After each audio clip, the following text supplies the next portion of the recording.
Really good question today, which is common to probably a lot of picture book illustrators in early days. Fire away, Helen. Yeah, well, I had a Zoom call with an illustrator who's done one of our courses and sent the question to us, and we answered it in the Zoom call, but it just left me really intrigued afterwards because I didn't know the full situation. And she actually emailed me to tell me what the situation was, and we ended up having a Zoom call because it was so interesting. So she had a publisher and she had an agent, and things had gone very, very wrong. And what I realized by the end of this call was basically she was asking me, is this normal? Is this acceptable behavior? Is this what I should expect in the world of publishing? Because if it is, it was a nightmare and I don't think I can do it. And it was a really good chat. Okay, so she was saying, so the relationship went really wrong. So then absolutely everything that she was asked to do became really, really difficult. It was one of those horrible situations where everything she did, they didn't like it. And the harder she tried, the worse it got. And anyway, one of the things she was asking me was, this happened numerous times to her during the project, but she would hand in some work, roughs or whatever, for her picture book. They would take ages to get back to her, weeks or months to get back to her, and they'd get back to her on Friday, and they said they wanted the whole thing redoing by the Monday or the Tuesday. That's crazy. Yeah. It's horrible. Horrible. Yeah. Well, Horrible. the assumption that you would work over the weekend as well, Yeah. after a massive delay in feedback with no updates. One of those things happened 8 days before Christmas, and they wanted it after Christmas. Oh my God. Yeah. I've definitely been there, but not necessarily in children's picture I've books. been in there. I've been there and too. you're so keen to please in the earlier part of your career, you just cowp and say, yeah, I'll do You're it. like, okay. Yeah. And then just cancel your life. Yeah. Well, at first she decided she would try to, and then she thought it's impossible, and she said no. But then the agent in this situation wasn't helping at all, because she was saying, you just have to do it. If you can't go along with it, you'll be seen as a problem. It could damage your career in the future. How dare you have She boundaries? felt scared and manipulated, and the whole thing it just sounds horrible. Would you answer an email on a Friday afternoon?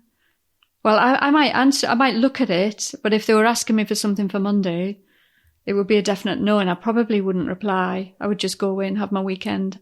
Although I have relationships with the publishers who I really love and work with all the time, they would ask me something like that so incredibly rarely that if that was something that was desperately needed, it would be so rare and they would be so apologetic, and I would understand the urgency that I would probably consider it in that circumstance. But this sounds like it was throughout the whole relationship. This is the way it went. Yeah, that's the thing. Like, if they had a reason why it was so urgent, then maybe you'd be like, oh, okay. Yeah, I think like the best, most boundaried version of myself wouldn't answer an email on a Friday afternoon. Yeah.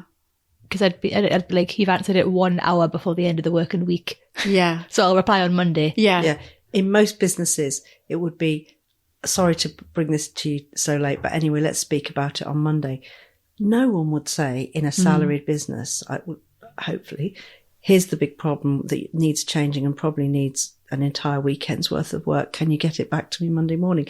Because you put rush fees on that for a start. Advertisers will often do it. Well, you will get that request for illustration for advertising because of newspaper deadlines, but they will always apply a double rush fee, and it's up to you whether you want to take it or not. Have I been asked before? Once I was asked to do a book it was with a big publisher, and it was for UNICEF, and it was around the time they were launching the book, around the time of the Commonwealth Games. It was like lots of charities running together, and I was asked to do the book, but they needed it really urgently, like roughs and final artwork within 2 weeks, something like that. But they paid me a lot to do it because I had to put other projects aside for a while because it was so urgent and they needed it now. I had to put other projects aside, so they paid me a lot more than I would be paid usually. So you have to set your boundaries. And that's professionalism, isn't it? You're working with people in an industry where they acknowledge that this is not a reasonable request, so they'll apply, they'll double the fee because of it. But to be told it's normal and could you do this over the weekend, and not to be supported by your agent. I think the agent's role is really worrying in that she didn't support her and say that isn't normal. And the other thing they asked her to do was completely finish one spread at a time.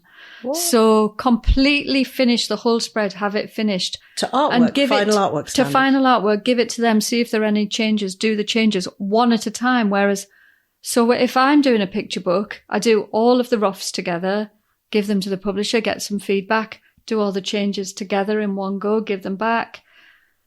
When you go to your final artwork, I might do some little sample drawings to check that we're all happy with the palette. I might do a spread or 2 spreads and say, are you still happy with the palette? Are we? And they'll say yes. And then I do it all in one go, which then gives me the opportunity of, when I've done all of the artwork and it's all on my wall in front of me, I look at it and think, are they all hanging together properly? Have I learned a lot from the first spread I do? And now I want to go back and redo that first spread because the work's loosened up. I want to look at it as a whole, but they were asking one spread at a time completed. That's not normal. That is not. I've never heard of that in publishing. That's just bending my brain completely out of shape. I think in my contract it says no changes at final artwork unless if it's out of the scope or you want changes at final artwork. That should never happen because all the things are ironed out on your first black and white rough. Maybe there's a colour rough, so that's 2 stages, and then there's final artwork. Everything should have been solved by the second stage, and you wouldn't be redoing work. But like you said, the rhythm and the consistency that you've created might change throughout it, and then they might change you as well because not only are you thinking, have I got a consistent rhythm or approach?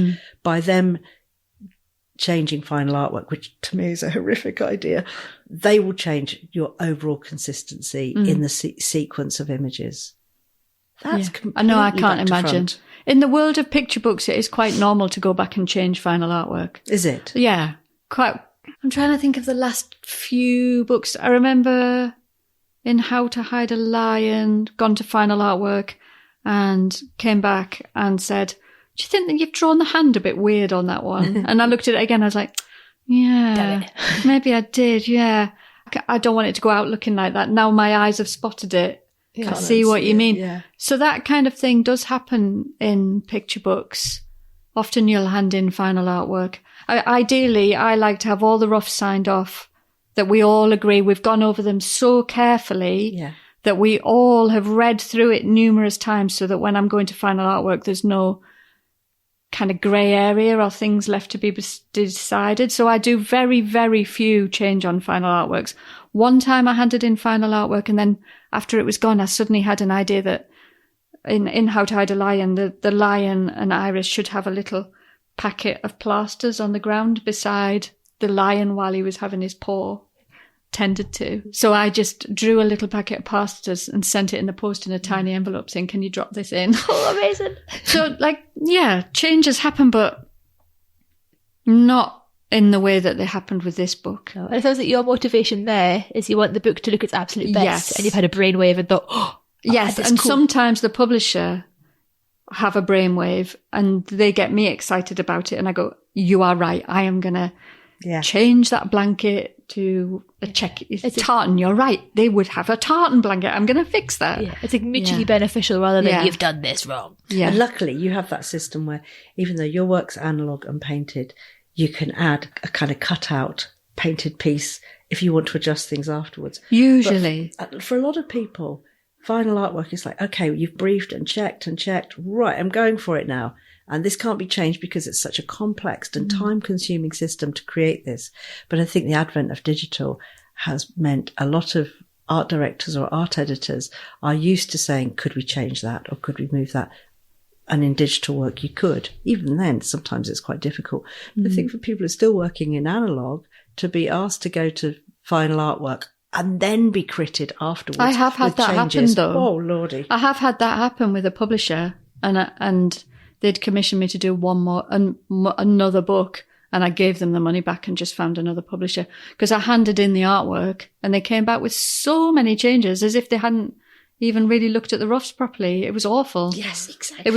It was just awful. Like, what's the point of a rough stage? Yeah, it was awful. So I just gave them back the advance. So this is... They didn't ask for it back, though, I have to say. They didn't ask for it. And I have had situations where this is early days, years ago, signed a 4-book deal. The first book, the relationship didn't work out, and I've ended up redoing loads of stuff, and it's been a nightmare. And I've walked away. All the staff at the publisher changed. Nobody remembers they gave me the advance, and that's it. Well, they'll be calling I've you never now. I was going to say, look, get in touch with you now. Look up. These publishers don't exist anymore.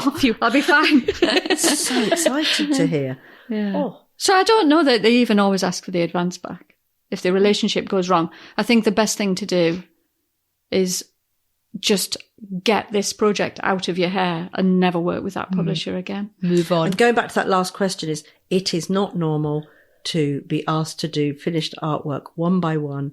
No, and changes I've to be applied never at each point. And it's not normal No. for somebody to email you on a Friday expecting stuff on Monday or Tuesday. So the other thing that happened was just before Bologna, she handed in a full set of colour roughs. I never ever do a full set of colour roughs, but maybe some people do. It's such a publisher-specific and illustrator-specific world of picture books. Everybody works a bit differently. I've never done a full set of colour roughs, ever.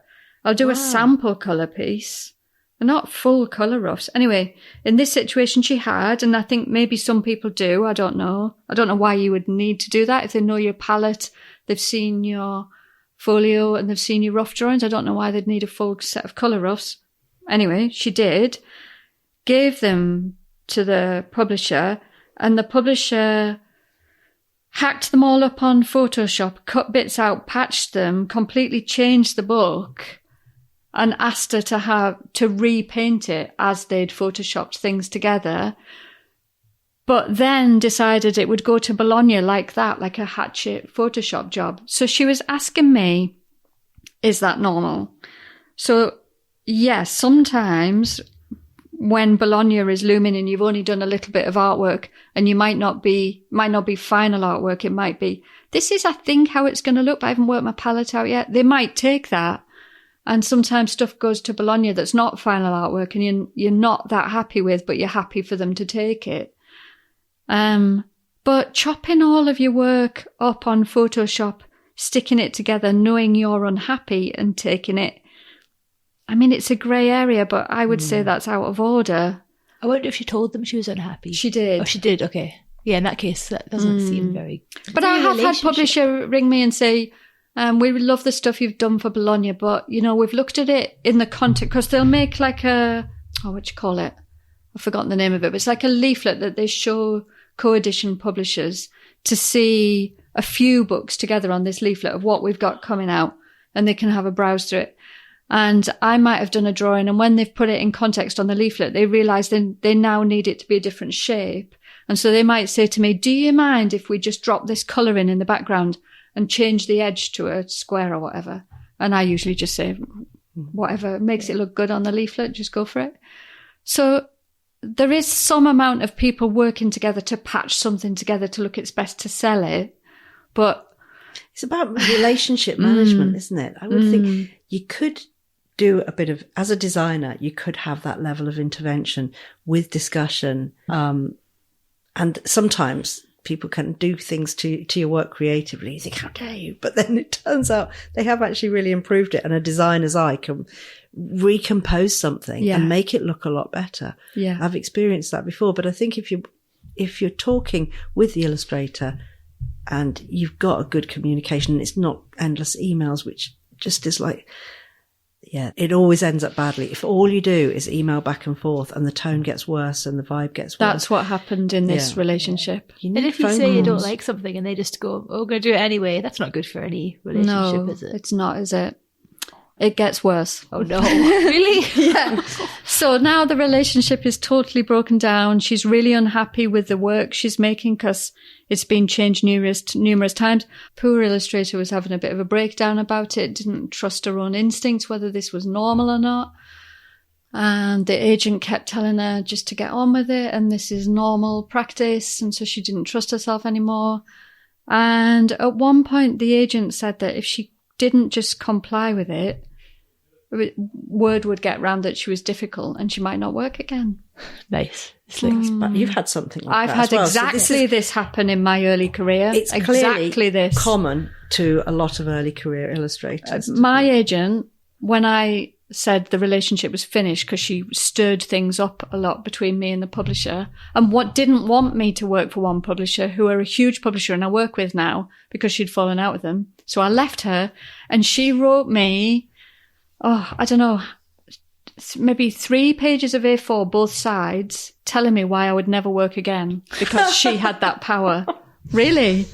Yeah, it was scary. I mean, I didn't believe her, but it was horrible for somebody so much older than me with so much more experience than me at the time to say something so threatening. It was horrible. Imagine if you're an agent who really looks after their illustrators listening to this now, they must be horrified that there's that level of malpractice around and giving agents a bad name.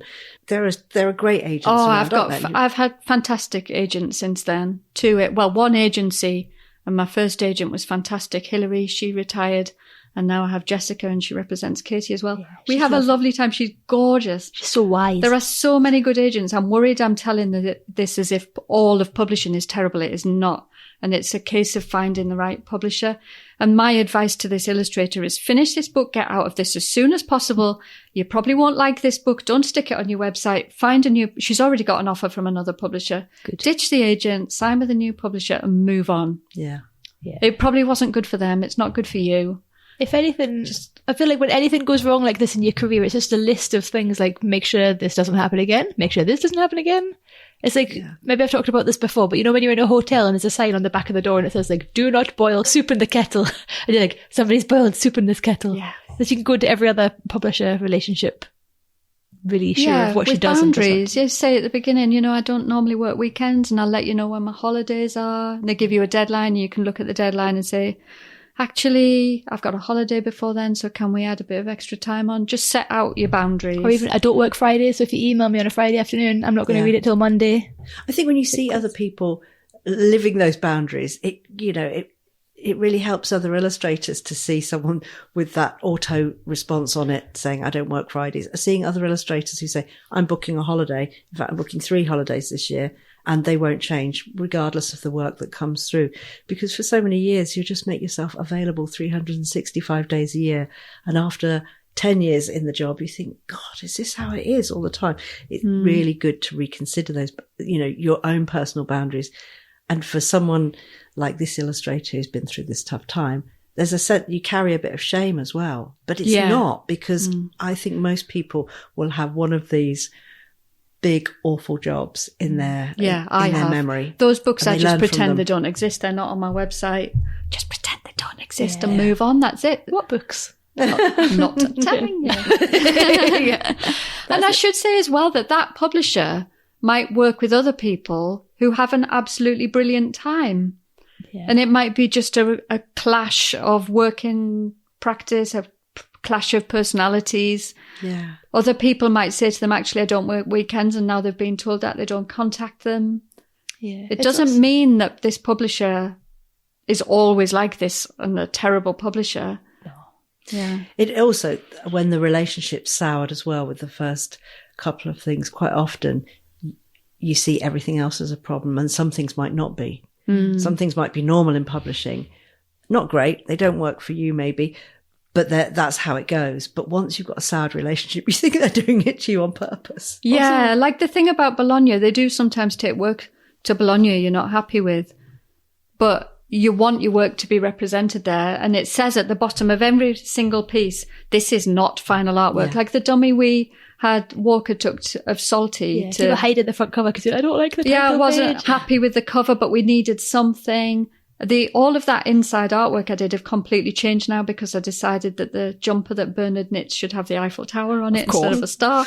So all of that has completely changed. But at the bottom of every page, it says, this is not final artwork. And everybody understands that. And who's seeing it anyway? Only the buyers. Yeah. It's not kind of being plastered everywhere. No, Those the public don't catalogues is see just it. a narrow group of people who might be looking to purchase the And they're all rights. people who are used to seeing work when it's in progress. So they completely accept, all right, okay, this is roughly how it might look, but this isn't the final. It's better to have something represented at Bologna than not have anything. Yeah. And you're not being misrepresented because it's a temporary. It's just a staging post again, isn't it? Before the work gets completed. But the publisher relationship's so close, isn't it? That's what really surprised me. Because for me, if something goes wrong, I'm like, oh, I'll have a different client next week. Be fine. But I think for working with a publisher, it must really get to you personally. I think it does because you work with them for so long. You become friends with them. And then if that goes wrong, and then it feels like falling out with your friends. Yeah. Horrible. And with agents as well, that are meant to be supporting you, that's really tricky because that agent is looking for their percentage, and the fact that you then can't trust your agent because they seem to be supporting the publisher more than they're supporting you. You wonder, is it a conflict of interest with that particular agent? I wonder if it sounded like it was. Yeah, They this want to publisher keep that maybe have a publisher. lot of people, a lot of books go through this agent. So And she wants to maintain a good, solid relationship with that publishing house. But she's not really allowing her illustrators. She's not standing up for the illustrators. There you go. Yeah. As long as everybody understands it's not usually like this in picture books. That question at the beginning, is this normal? No. Is this acceptable? No, not really. No. But there's more publishers, there's more agents. Plenty more fish in the sea. You can learn stuff and move on. Yeah. Yeah. Okay. See you next week. Goodbye. Bye.